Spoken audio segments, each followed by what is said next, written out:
If you carry a firearm and discharge your weapon in self-defense, you could face hundreds of thousands of dollars in legal fees and expenses.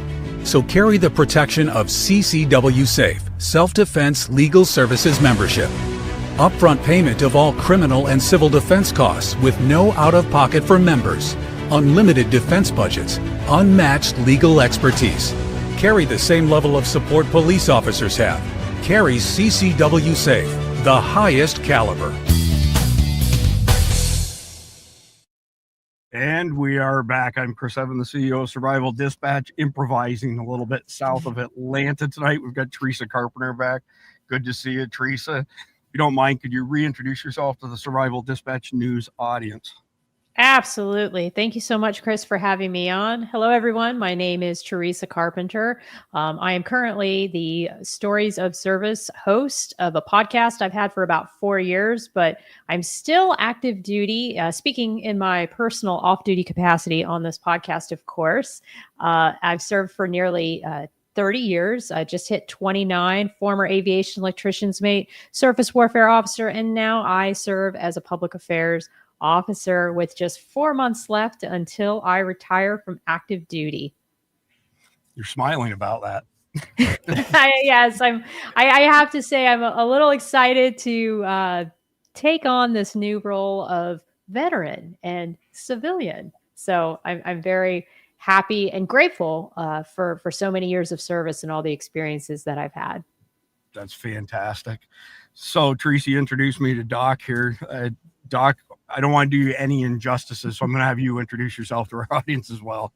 No, happy to do so, Chris. And thanks to both of you for inviting me on this evening. It's always a great opportunity to spend time with people who share our affinity for free speech, and never a dull moment when you get me and Teresa together. So good luck holding us to an hour this evening.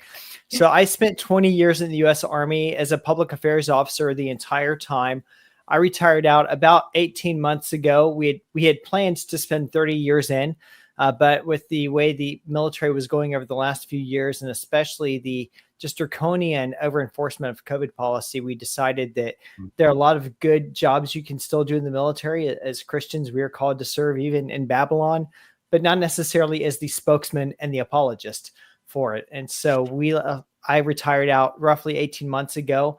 Since then, I have worked with the Herzog Foundation and founded the Finding Your Spine podcast.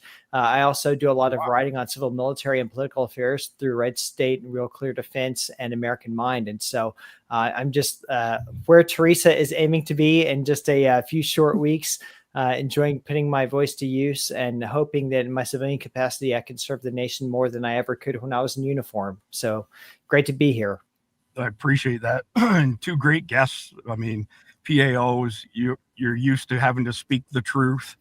And I get why you didn't agree with all the Charlie 19 stuff. And I would get into that with you, but we just got another strike on our channel last week because we mentioned Charlie 19 and some things that are very effective against it. So they hang with you for 90 days. If you don't get 3 in 90 days, they roll off again. But eventually, after you've had so many, you don't even get 90-day strikes. They just delete your channel. So the censorship is strong. We're broadcasting at 9 platforms tonight.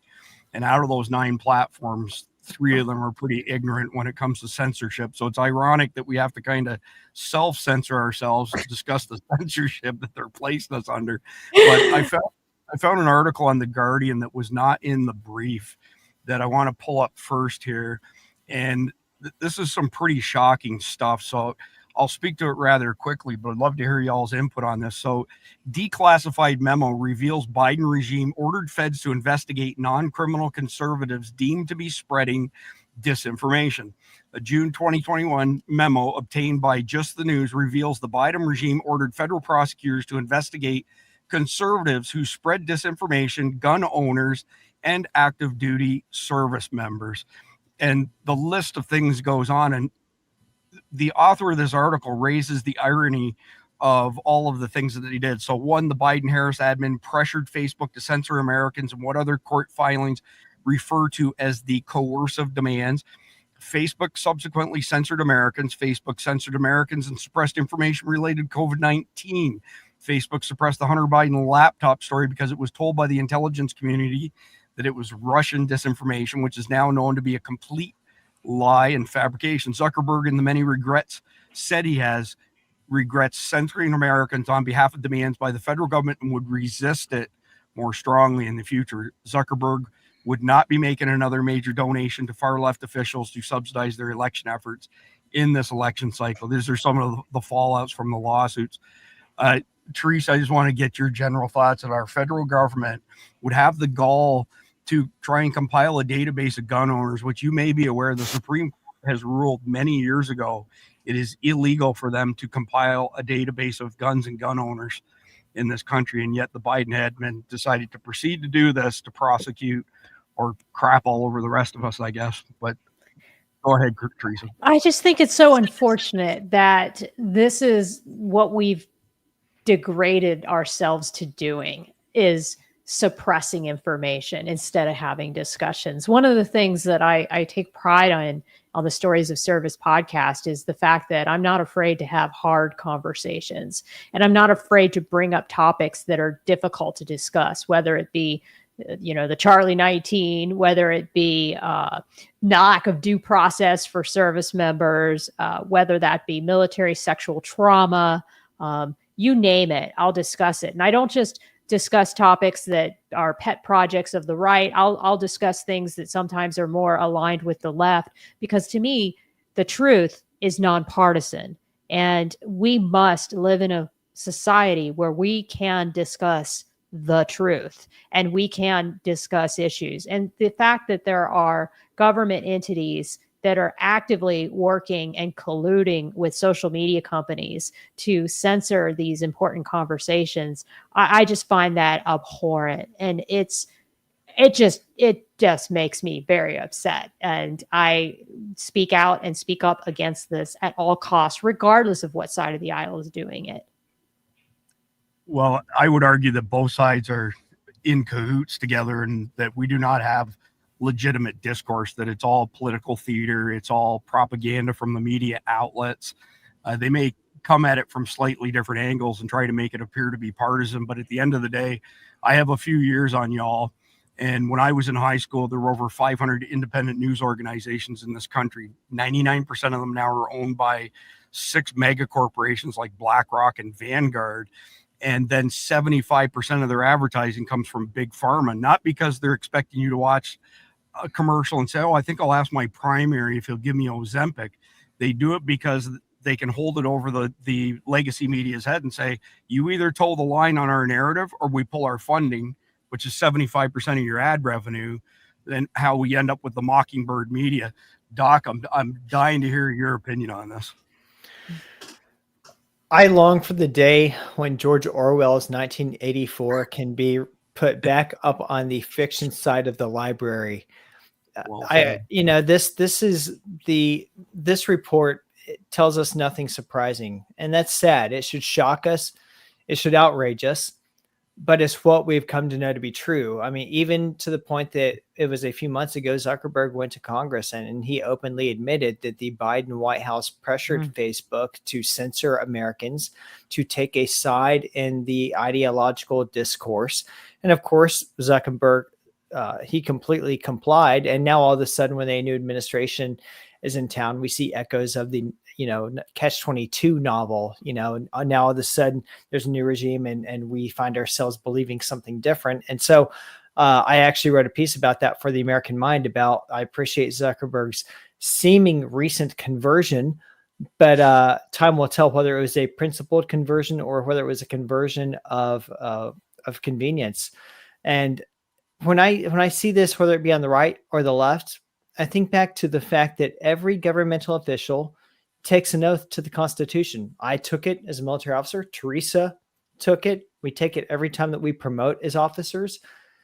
And I wonder how many of these people who've taken the oaths have read the Constitution. Because if they've read the Constitution and then they are pressuring companies to deny constitutional rights to Americans, either you're ignorant or you're lying. Maybe you have your fingers crossed behind your back when you take the oath. The bottom line is that government should not be in the role of determining what's accurate and what's inaccurate. Yes, we want narratives to be factual, but I got to tell you, every so-called fact checker that I have seen has been debunked, has been disproven, has proven to be merely what Orwell would have called a member of the party. And we've seen what happens historically in the 20th century when nations go down that road. And I tell you what, if America goes down that road, there's nothing left to stop it from the rest of the world. And so we have been entrusted the sacred right, the sacred obligation by our ancestors, and we dare not let the flame die on our watch.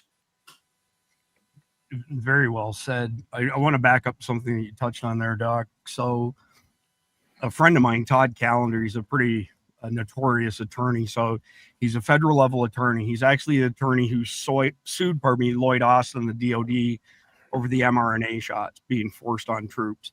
And he took it all the way to the Supreme Court. There were 51 attorneys. He was the lead attorney because he'd appeared in front of SCOTUS before. He's also the CEO of a global insurance company along the lines of Berkshire Hathaway.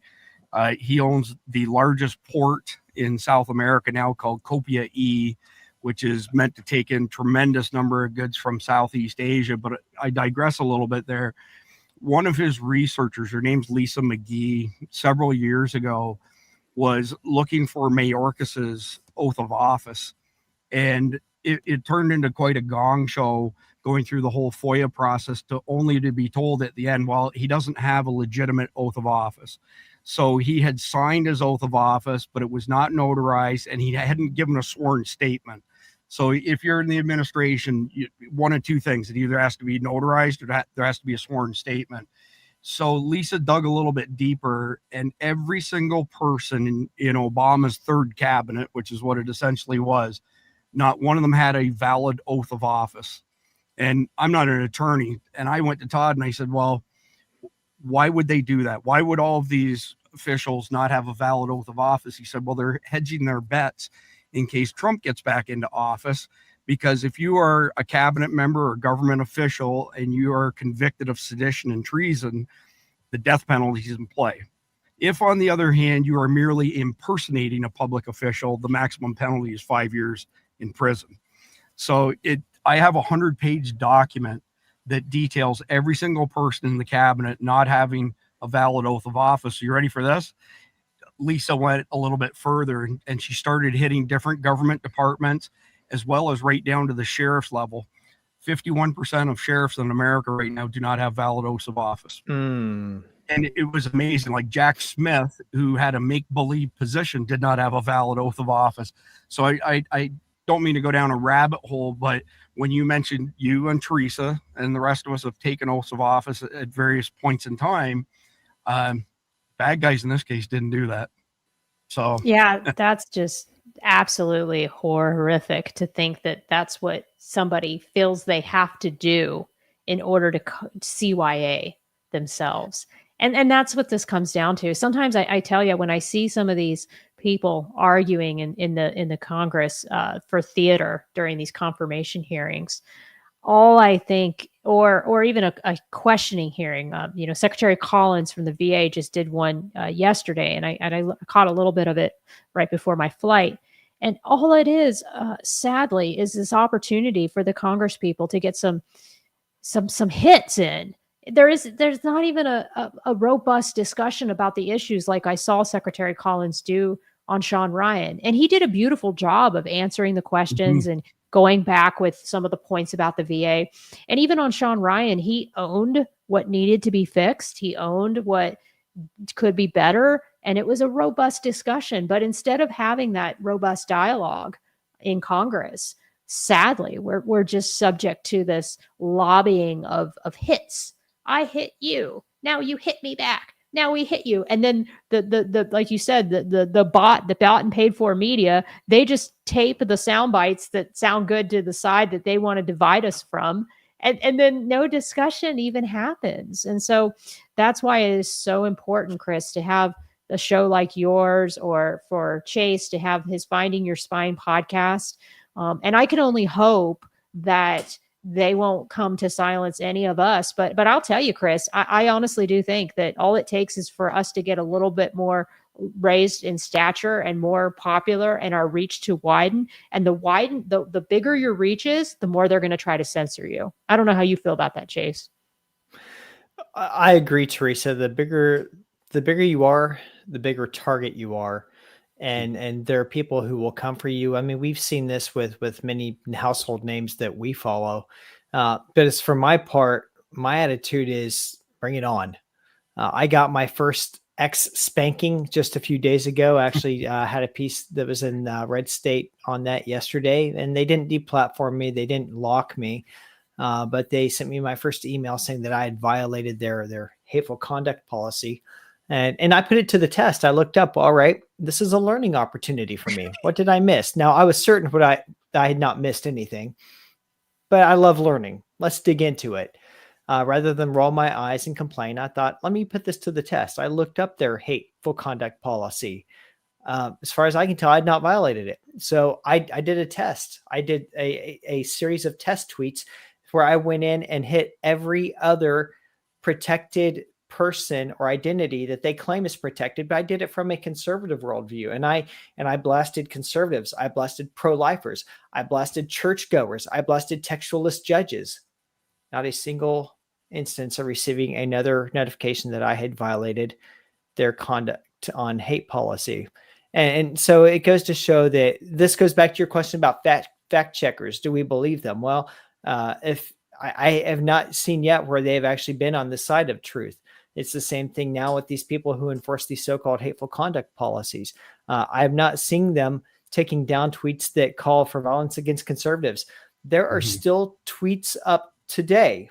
Right now, you could go look them up for people calling for me to be physically assaulted, relieved of my duties from the military, kicked out of the military, and even murdered. Wow. Because of some of the things that I have written that people don't like. And those are still up. And those didn't violate hateful conduct policies according to X. And so, you know, again, this is why I go back to Orwell so many times. I mean, it's like we're living in this delusional sci-fi realm.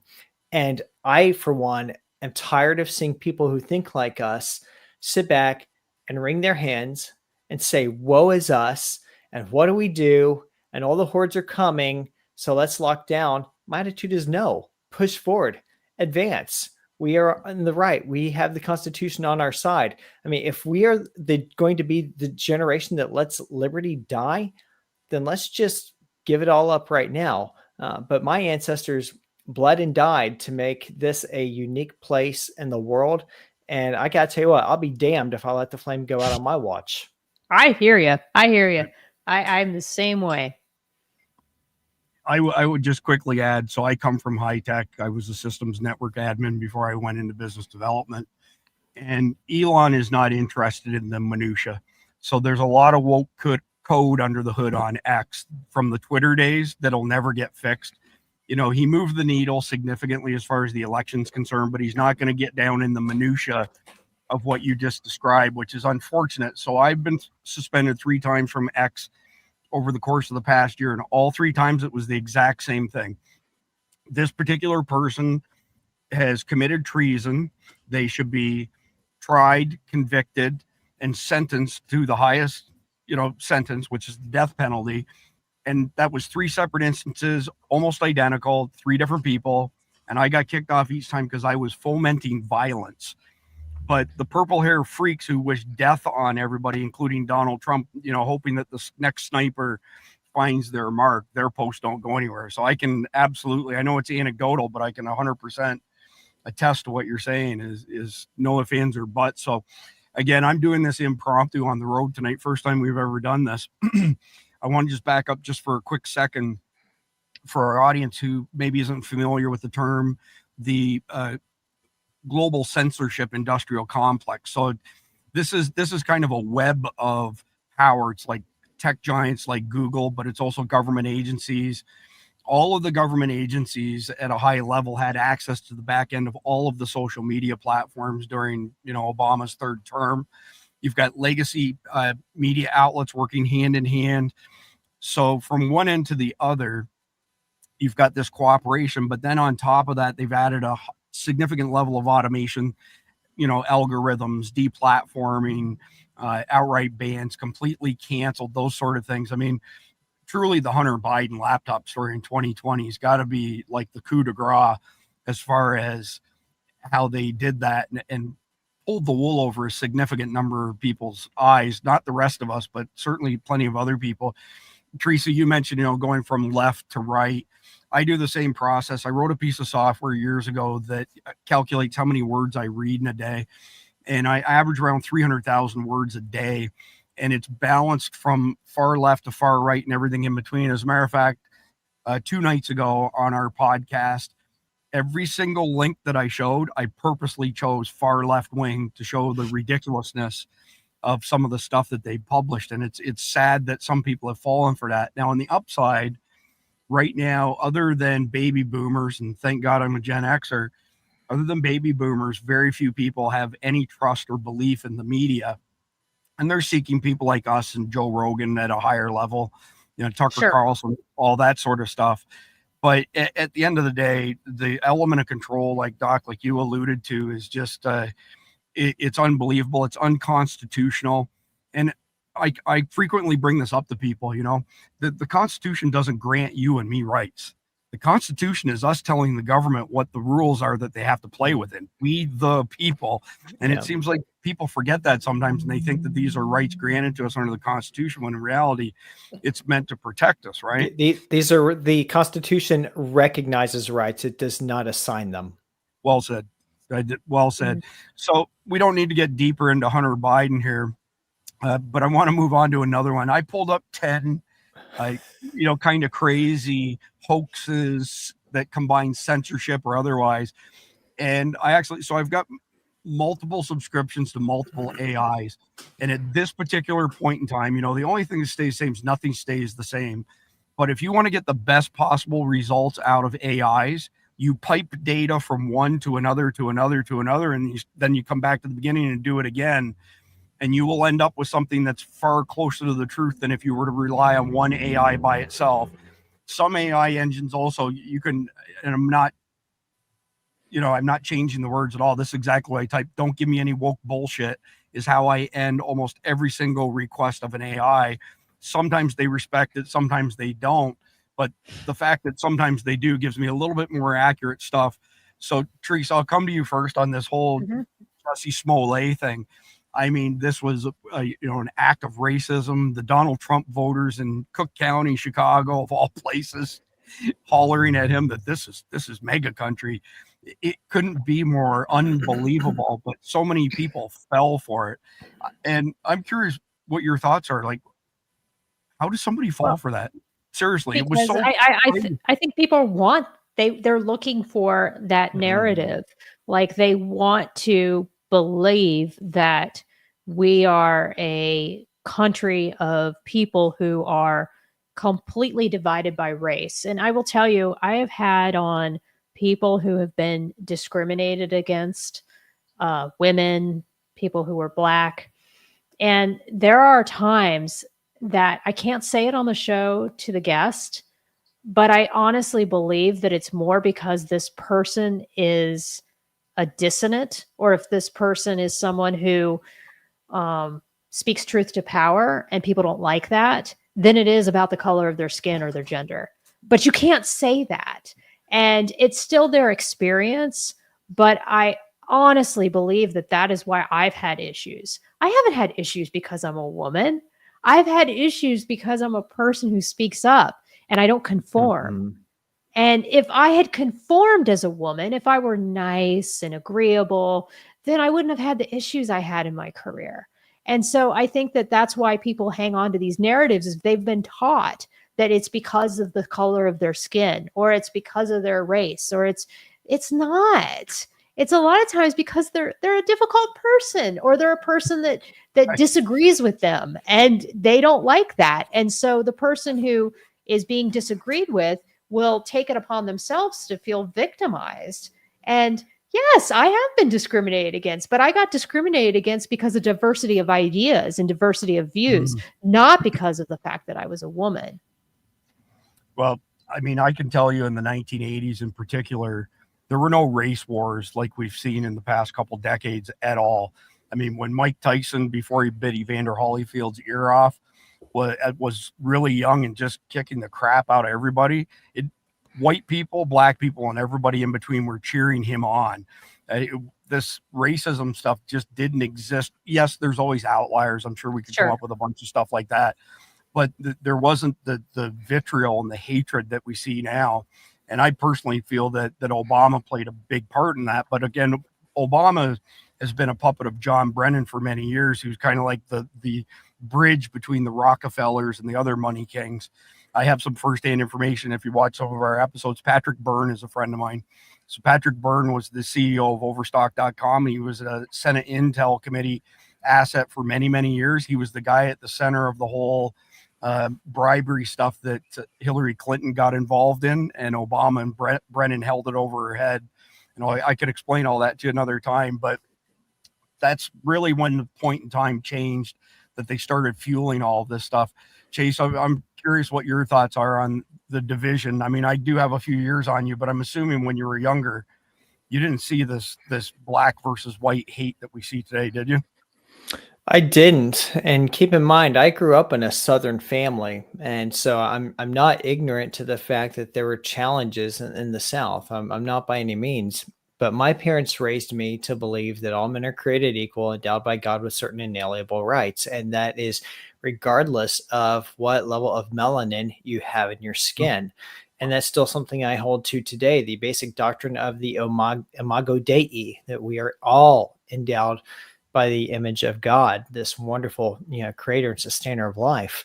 And this, what we're seeing now, this is the fruit of the rot of Marxist intersectionalism and intersectional theory. I won't go too deep here because I don't want people to, to get bored of it. But I mean, this hails directly from the Frankfurt School in Germany after the Second World War, where Marx's ideas really took hold. And of course, they really took hold in Russia following the Bolshevik Revolution.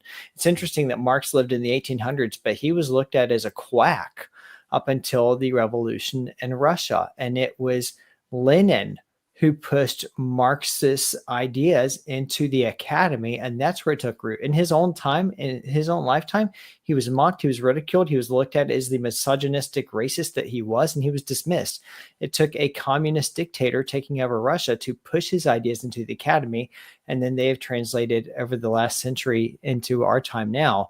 And when you come to believe is a basic foundational belief that there are haves and there are have-nots, and those are based on your intersectional identities, which are you a man or a woman or something else? What is the tone of your skin? And when you start connecting these other things, okay, well, now you're a woman and you're black. Now you have 2 points of intersectionalism, so you're even more oppressed. Oh, you're a woman and you're black and you're homosexual, and the list goes on and on and on and on. And that's why people clung to the Jesse Smollett case, and I'm struggling not to say his name the way Dave Chappelle does, because that special is marvelous. But you know what I'm talking about. But yes. People look at this as a proof point. Aha! Look, there it is again. There it is again. We believe that if you are black, you are oppressed. So you have this multimillionaire, very successful actor is able to walk the streets of downtown Chicago at 2 a.m.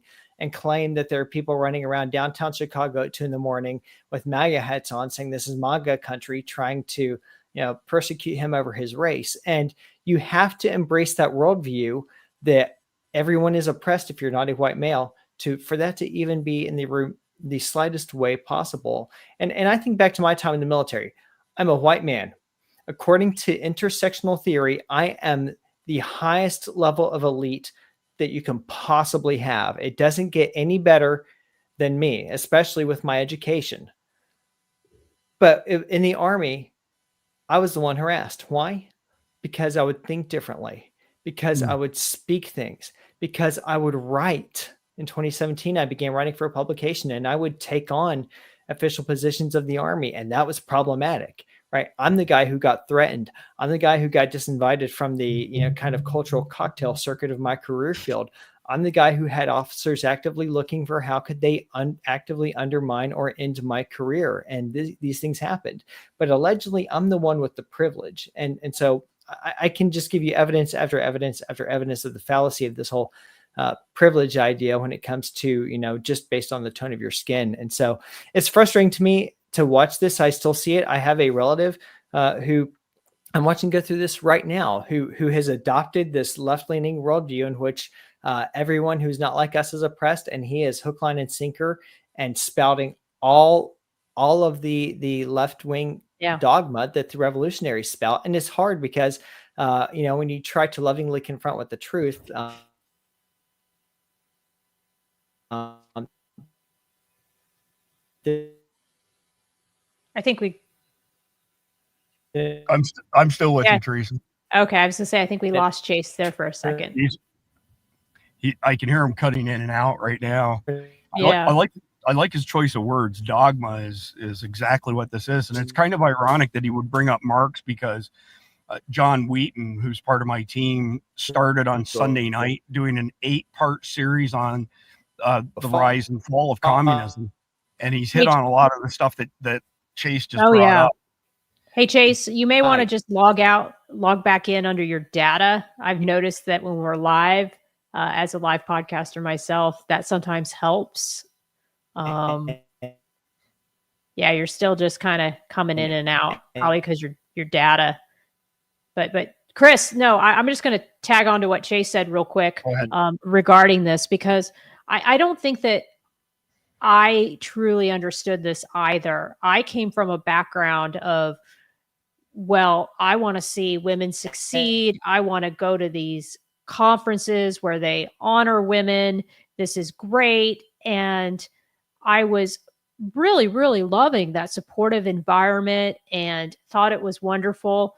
But then I started to see that it was taking a turn, that it was not about celebrating women. It was about only women that get ahead. And men, you just happen to be at the table. And that was when it was like, I don't think this stands for what I believe in. And I started to see that it was also used as a way to say that we should have special privileges. Like there should be things that we get that other people don't get. And then I was like, whoa, this is smacking in the face of what I'm all about, because I never want to think that I got somewhere just because I'm a woman, or I never want to think that there had to be a certain amount of women in this position or whatever. And so it started to, and then Chase and I had a conversation, I believe last November on my podcast, because I was pretty bought into DEI and I thought it was a good thing until I truly understood how it promotes victimhood and it promotes tearing us apart. And it is and to the point of the theme of your show, Chris, it's another form of censorship. It's another form of ways to get us to self-censor one another and say, oh, you can't talk about this. You can't talk about race. You can't talk about religion. You can't talk about transgender or whatever. It's a way to get it so that people are afraid to talk about things because you might offend that particular race or that particular class. And that didn't sit well with me either. And so I had a coming around, I would like to say, about this issue. And Chase, I always credit you for that conversation. And you remember there was like that light bulb moment where I said, I never thought about it this way. And after that, I jokingly now do refer to it as Bill Brown likes to say, the woke mind virus, because it is. I was infected with it. And I taught extremism training. I thought it was a great way to bring us together at the training. I brought in a hate crimes expert. I brought in a guy from NCIS, and I made it a good training. But the reason why we were doing it is not sound. And yes, modern day feminism isn't about uplifting women. It's about hating men, or I think it said hating men. But yeah, it should have been about uplifting women. And unfortunately, it's been twisted into something that I don't stand for and I don't want to be a part of. I never want to think that somebody had to do something special or I had to get some special favor to be where I am. No, if I can't do the job, I can't do the job. I mean, it's just, anyway, I digress. That's fine. I mean, there's multiple different things at play here.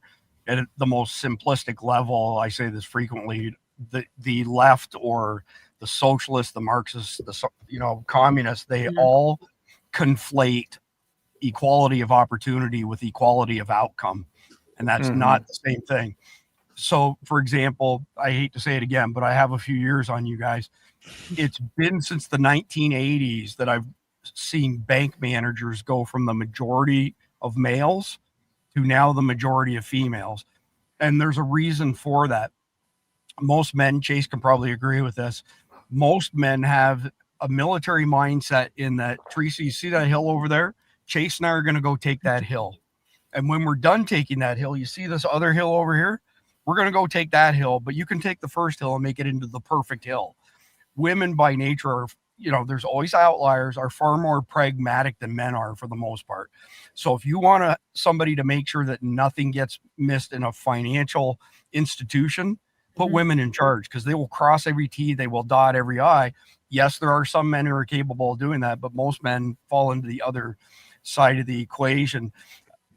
You broke up a little bit there, Chase, but I would like to hear you comment on this. So this is from 2020, of course, and this is when Google was caught essentially delisting a bunch of conservative sites that did everything from, speaking about things like they're Christians, they support the nuclear family, things like that. And when Google got caught doing it, I don't know if you remember this, you probably do. Google blames its latest act of mass censorship on a technical error. I mean, it's laughable, right? Computers don't do anything that they're not told to do at the end of the day. So maybe give me your thoughts on this one, Doc, as far as just this is modern day book burning, right? This is the kind of behavior that you see from an organization that knows exactly what they're doing, and they're okay with it until they get caught. Note that these technical errors never delist progressive sites. They never delist communist sites. I'll give you a prime example. I finished out my career on Fort Leavenworth. And I don't know if any of you are familiar with the writings of Alexander Solzhenitsyn. If you're not, I cannot encourage you enough, especially start with his 1978 address to Harvard University when he won the Nobel Peace Prize. It's a short read. And it was just something I read in college that I've never forgot since. And Solzhenitsyn has been really a thought hero to me ever since. And I commend him to every living American today. How do you spell his complete name? Solzhenitsyn, Solzhenitsyn.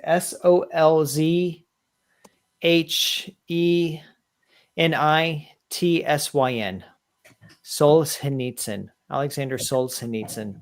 Got it. Okay, thank you.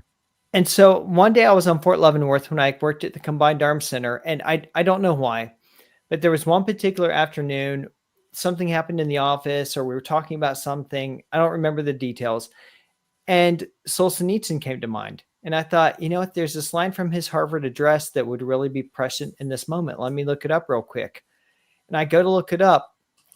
And Chris, it was blocked as hate speech in an Army network. Now, if after the podcast you go read this, you'll see that there's about as much hate speech in that, that speech as you'd find in Genesis 1. And I thought it must be a technical error. Maybe anything related to speech is blocked. And so I went to several different websites trying to look it up. Every website I went to, it was blocked. So then I went and looked up other speeches by Alexander AOC, right? Yeah. And Marx and other hardcore left-wing progressives. They were not blocked on the Army network. Alexander Solzhenitsyn was. And Alexander Solzhenitsyn is a writer who warns about the dangers of communism. That's what he does, right?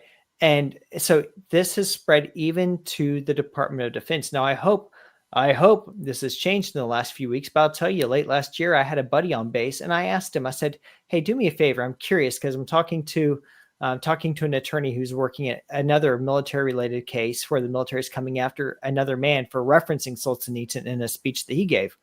So I asked my buddy on Leavenworth, I said, hey, try to look up Solzhenitsyn's 1978 Harvard address. He couldn't find it. It was blocked still as recently as last year. But of course, any left-leaning speeches were open. And so, I was just going to Go ask ahead, Chase. Teresa. Well, then what do you think about? And I hate I just really want to know your thoughts on this, or maybe Chris's your thoughts too. What about the Naval Academy book ban though? Like, I can't get my arms around like how that could have even happened. If I mean, is it just both sides doing this? You know what I'm saying? Like, I'm not saying that there are books that they listed in there that I'm like, To Kill a Mockingbird, really? But I don't know if it's true or not. Like, I don't believe anything I read. So I don't even know if like it's malicious compliance or what the real story is. And that's the problem, Chase. We don't know what really happens in these cases.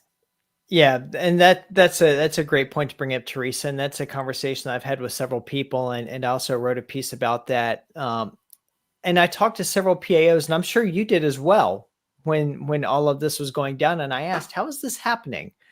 And some of them told me straight up. They said, look, we had this directive. We didn't have much time to look through it. And so we just started pulling everything down. We didn't have people applying critical thought to it. So I think there was a heavy element of guerrilla compliance, people deliberately trying to do things to embarrass the administration.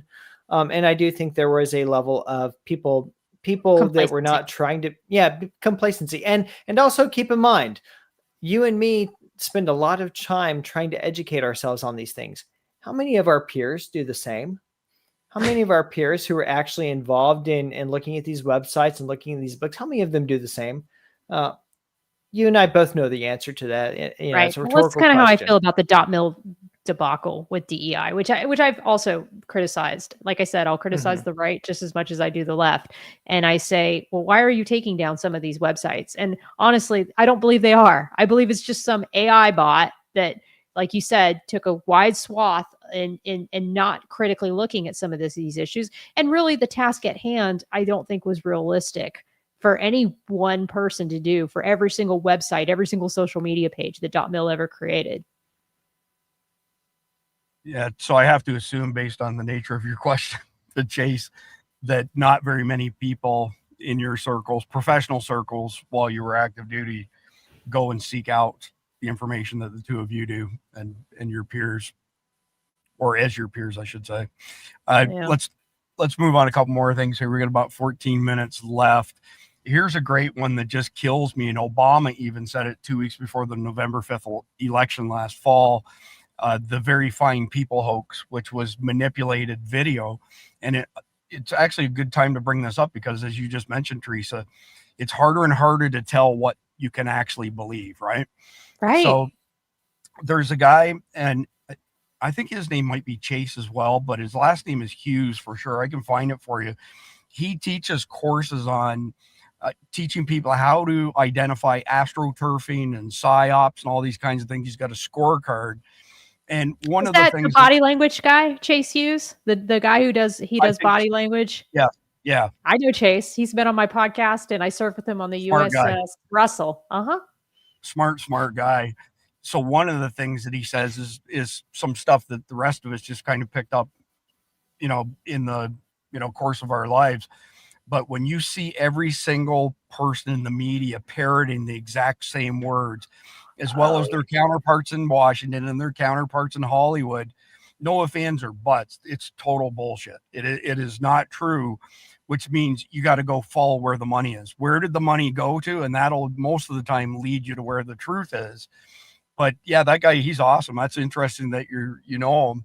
But we don't have to dive deep into the Very Fine People hoax because there's a number of them like it. I would say this one's even worse.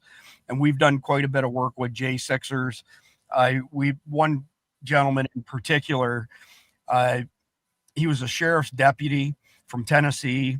He went to January the 6th, and there was a cop on the ground that people were trampling, and he essentially saved the cop. And there were Colton Maccabee's his name, if you want to look it up. There were 4 different videos produced, basically showing the cop saying, "Thank you for saving my life." And he's giving the cop a hand up, right? And then shortly after that, this lady has a heart attack, and she was one of the people who died. And Colton was the only one in close proximity who knew CPR. So he's trying to save her. Finally, the medics show up. and he's kind of beside himself because she died in his arms. And they said, look, like clearly she's had some sort of catastrophic organ failure. There's nothing you could have done to save her. And that's on video as well. So when it comes time to go into the courtroom, the judge forbade all 6 videos from being shown. And he ended up spending several years in jail. They showed up in August of 21, arrested him at home. This is really bad. This is a sheriff's deputy that everybody knew was a sheriff's deputy. So they opened up a branch of the DC gulag that had been closed for a long, long time because water had infiltrated it, was full of black mold, rats, all kinds of horrible stuff, right?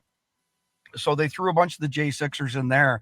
But then what they did is they sent them to one penal institution after another around the country so that the family could never get permission to actually come and see them, because the process they'd start at one penal institution wasn't complete before they moved them to the next one. It was just a crazy thing that they went through, and they put them in general population as a law enforcement officer, which is absolutely horrible. But the funny thing is this is the furthest back I could find, Teresa, was August 2021, that some of the mainstream media were actually saying, yeah, there really was no insurrection and there were no cops killed. Ashley Babbitt was the only one who was killed. And the reason I went back to see what I could find the first one is you still have people today who believe that there was a violent insurrection on January the 6th. There were some assholes there, and I'm not saying that they should be cut any breaks at all, but people like Colton who were there and it was helping cops and helping other people, he didn't deserve to go to prison at all. So I don't know if you want. I can tell you that the people that I saw in the mega rally that I stood in line with on, during the week of the inauguration were some of the friendliest, nonviolent, and peaceful people that I've ever been around. And I don't know if it's because MAGA people tend to be believers or if it's because they are constitutionally driven. I don't know what it is, but there was something in that air and in that crowd. And like I said, I'm not a go Trump, MAGA, make America great again, ball cap person. Like, that's just not me. I've always been tried to be anyway. I say I'm right of center, which I am, but I've always wanted to keep an open mind. And the right has always allowed me to question. Like, I've never been around somebody who's on the right that doesn't like debate and doesn't want there to be some dialogue. And so I had a hard time thinking that it was an insurrection, but when it really hit me was during that week of the inauguration. Not only did I go to that MAGA rally, I stayed with 2 January 6 defenders at my Airbnb, and they were upstairs, and they told me that what we saw in the media was, they said they were pushed into the Capitol. They said it was a mob of people, and they were just pushed inside. And that just really hit me. I mean, just talk to people who were there on the 6th of January. And what I really hope to do, even with my podcast, especially once I'm out of the Navy and no longer on active duty, even though today I am in my off-duty unofficial capacity, speaking in my personal capacity. But I really do want to get into some of these storylines. Like, I have a girlfriend right now who her mother-in-law was outside of an abortion clinic and chained herself to a building, which she shouldn't do, against the law. But she was in prison for 6 years and had to get a pardon from Trump. I mean, it's just ridiculous. She's like a grandmother. She's been in the news. So to your point, that was very heavy-handed how they handled the January 6th defenders, because they wanted to, like you said, bring up a false narrative that this was some kind of an insurrection when it wasn't. It was largely a peaceful protest or a peaceful rally. So the whole thing was staged at the end of the day. Pelosi's on camera admitting to it. Her daughter's on camera admitting to it. I mean, it was all really, really bad political theater, for lack of a better term. So we're almost wrapping up here on the main story on the censorship. So another one is Kyle Rittenhouse. So I don't know if he did the right thing going there or not. If I was his father, I probably wouldn't have let him go at that young age because of the propensity to end up something bad happening. But if we want to go by the strict letter of the law, what he did was definitely self-defense. But what gets me with this one more than anything else is that a significant portion of our population was convinced that he killed 3 black men and that they weren't, white pedophiles, which one of them definitely was. And that it was his father drove him across state lines with a gun to commit a violent act, and he killed these black guys. And it was all just complete lies to stoke what Chase hit on earlier, anti-white Caucasian male sentiment.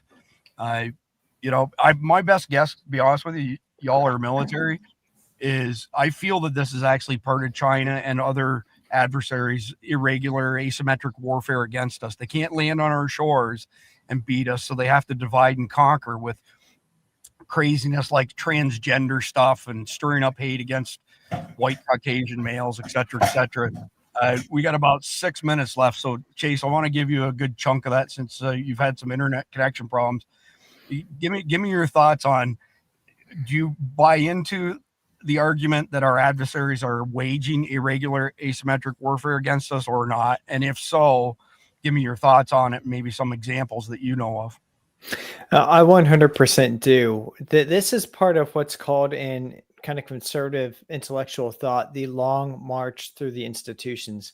And I'm brain cramping the gentleman who came up with that term, but it was actually a left-wing progressive who came up with it.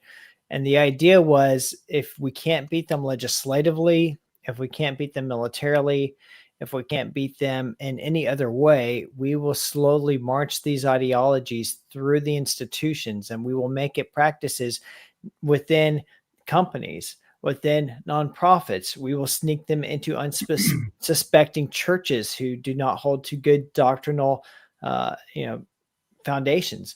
We will then sneak it into government, and we have the rise of the administrative state, to where we are all suddenly subject to rules that are made up by administrators. Like, for example, there was not a single city in the United States. Well, I don't want to say single, but the majority of places that had these so-called mass group.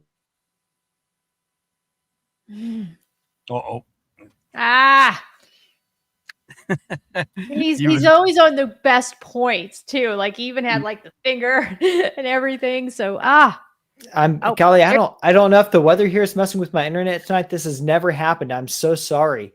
No worries. Hey, I'm sitting in my truck, so yeah, I've never had this happen, so I don't know what's going on tonight. I even moved my router. Back up 30, 45 seconds or so. All right. So I was saying, when you look across the United States, so many of the rules that we live by aren't even legislated. These are rules made by administrative officials because the ideologies have passed through the institutions. It's the long march. And so are other countries waging war on us asymmetrically through this? Absolutely. Look at TikTok in China versus TikTok in the United States. Markedly different platforms. The platform in the United States is driven to push content that divides children from their parents and divides society. They don't tolerate that in China, right? China knows what happens when revolutionaries come in. You know why? Because the current Chinese government is the result of the 1953 Cultural Revolution. They know this stuff. And so absolutely, the easiest way to divide people in a free republic is to divide them from within. China, Russia, any other nation that wishes America harm, they know they can't take us on militarily. They know they can't defeat us economically. They have to do it ideologically, and that's what they've done for years. Yeah. So that's a great point. Great point, by the way. Thank you for bringing up that long march of the institutions. I pulled it up here, and I can't pronounce his name. It's German. Rudi Dutschke, maybe? Dutschke, that's it. Yep. Yeah, interesting. I just had a quick glance at it. Really interesting that you hit on the administrative side of things. So I would argue that the most significant Supreme Court decision in all of our lifetimes just happened a couple of years ago with the Chevron doctrine deference being thrown out. So we had 40 years of that, right, where you couldn't sue the government unless the government would allow you to sue them, because for our audience, what this meant was, let's say the EPA did something out of line, which they did a lot of things out of line, like telling a guy to fill in a ditch on 2 acres that he bought adjacent to his farm because it was a navigable waterway and that he had to put it back to the way it was. And that's essentially a law with a penalty of $37,000 a day is what they levied against them. But again, for 40 years, if they did something, you couldn't sue them. So the fact that that got thrown out, and basically the Supreme Court said only Congress makes laws and penalties, and you don't get to do that as an administrator, as you mentioned. That's really interesting that you hit on that. It's a big, big deal. Teresa, we got 2 minutes left. Tell me about your podcast, and then Chase, tell me about your podcast after that.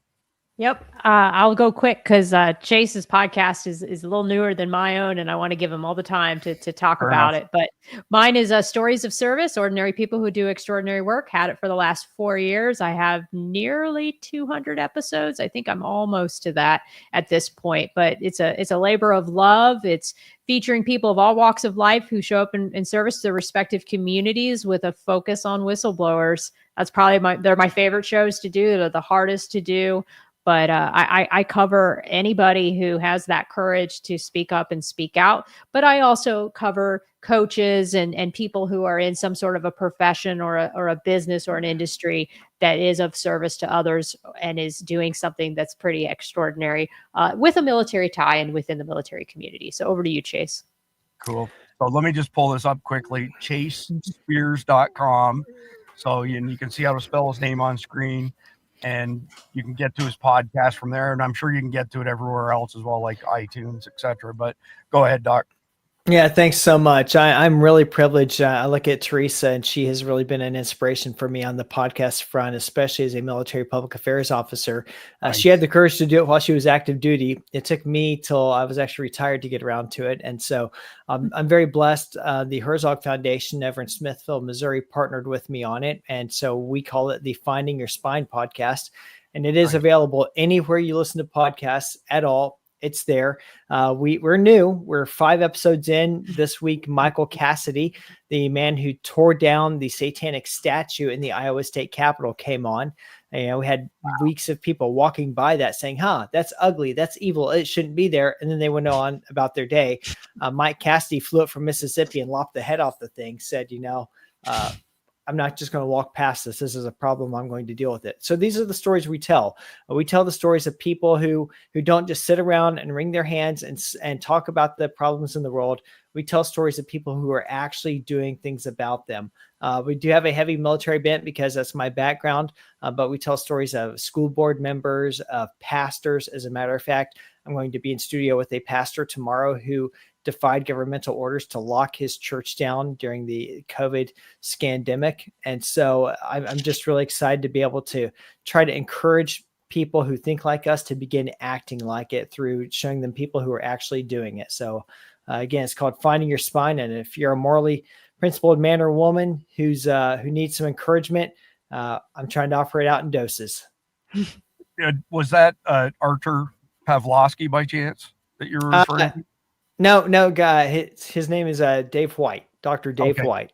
Yeah, I don't know if you're familiar with Artur Pawlowski, originally from Poland, ended up in Canada. They threw him in jail for holding sermons. They made him world famous, essentially. It's just a complete and utter insanity. But anyway, listen, I appreciate y'all's time.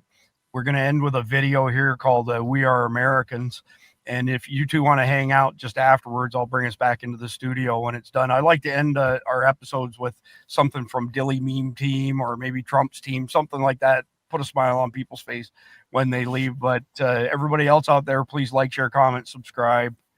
God bless America. Thank you, Chris, for having us. Thanks. But most of all, I want to thank the millions of hardworking Americans across the nation who have always been the heart and soul of this really great movement. And this will forever be remembered as the day the American people regained control of their country. We are Americans. We drew a line in the sand. Freedom was slipping away, so together we made our stand. We are Americans. Red, white, and blue. We're living the American dream together.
red, white, and blue. We're living the American dream. Together it's me and you.